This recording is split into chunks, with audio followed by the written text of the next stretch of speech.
ان توہمات میں سے ایک توہم یہ ہے، ہمارے ہاں سفر کے مہینے کو منحوس سمجھا جاتا ہے.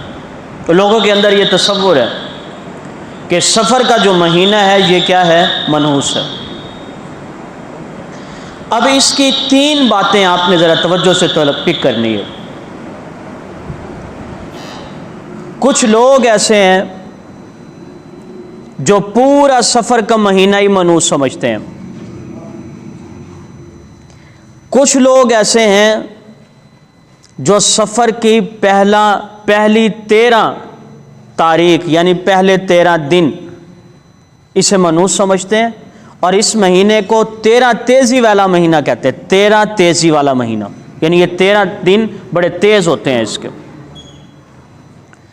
اور کچھ لوگ ایسے ہیں جو اس مہینے کے آخری سفر کے مہینے کے آخری بدھ کو مختلف قسم کی رسومات کا اہتمام کرتے ہیں.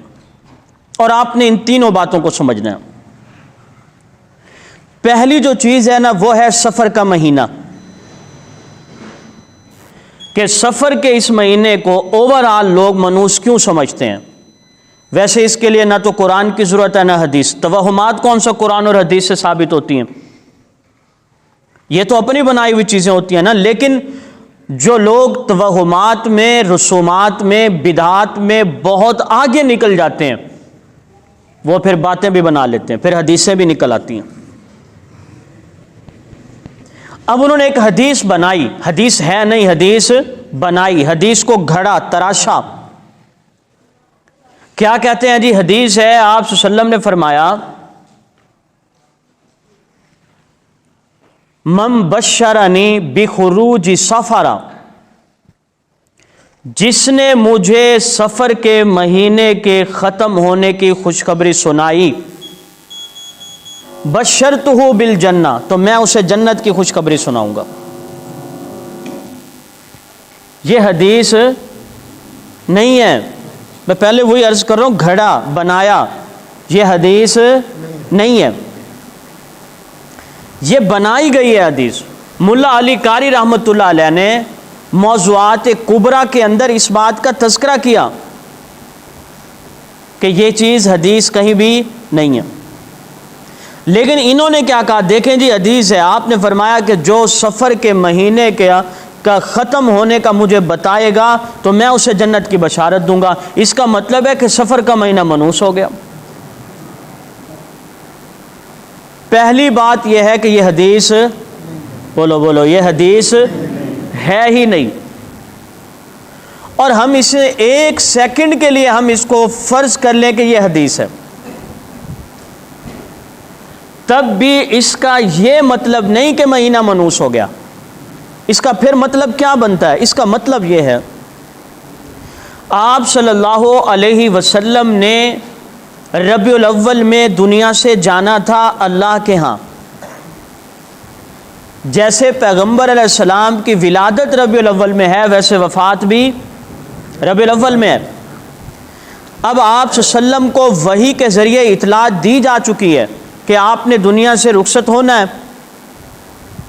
جب یہ سورہ نصر نازل ہوئی، اذا جاء نصر اللہ والفتح، کہ اللہ کی مدد آ چکی، فتح آ چکی، ورأیت الناس یدخلون فی دین اللہ افواجا، اور آپ دیکھ رہے ہیں کہ لوگ گروہ در گروہ دین کے اندر داخل ہو رہے ہیں، یعنی اب دین کامیاب ہو چکا. سارے صحابہ خوش ہیں کہ یہ آیت نازل ہوئی کہ لوگ دھڑا دھڑ دین کے اندر داخل ہو رہے ہیں. لیکن کسی نے سنا اور غور سے دیکھا تو سیدنا صدیق اکبر رضی اللہ تعالیٰ عنہ کے رونے کی آواز آ رہی تھی. سارے صحابہ تو خوش ہیں لیکن صدیق اکبر کی آنکھوں میں آنسو، اس لیے کہ صدیق اکبر رضی اللہ تعالیٰ عنہ کو کہا جاتا ہے مزاج شناس نبوت کا مزاج سمجھنے والی شخصیت. آپ نے صحابہ سے فرمایا کہ تم سمجھے نہیں، یہ تو نبی کی رخصتی کا اعلان ہے. پیغمبر تو اس وقت تک ہیں جب تک دین مکمل نہیں، اور جب یدخلون فی دین اللہ افواجا، لوگ دھڑا دھڑ دین کے اندر داخل ہوتے جا رہے ہیں تو اس کا مطلب ہے کہ آقا دنیا سے رخصت ہونے والے ہیں. پیغمبر کو اطلاع مل چکی تھی، وہی بتا چکی تھی۔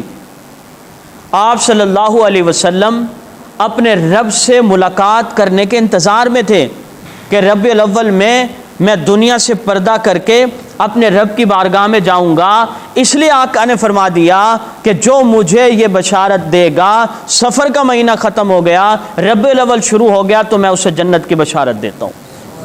اور یہ حقیقت میں حدیث ہے ہی نہیں۔ اگر ہم اس کو حدیث مان بھی لیں تو تب بھی اس کا یہ مطلب نہیں کہ سفر کا مہینہ منحوس ہے۔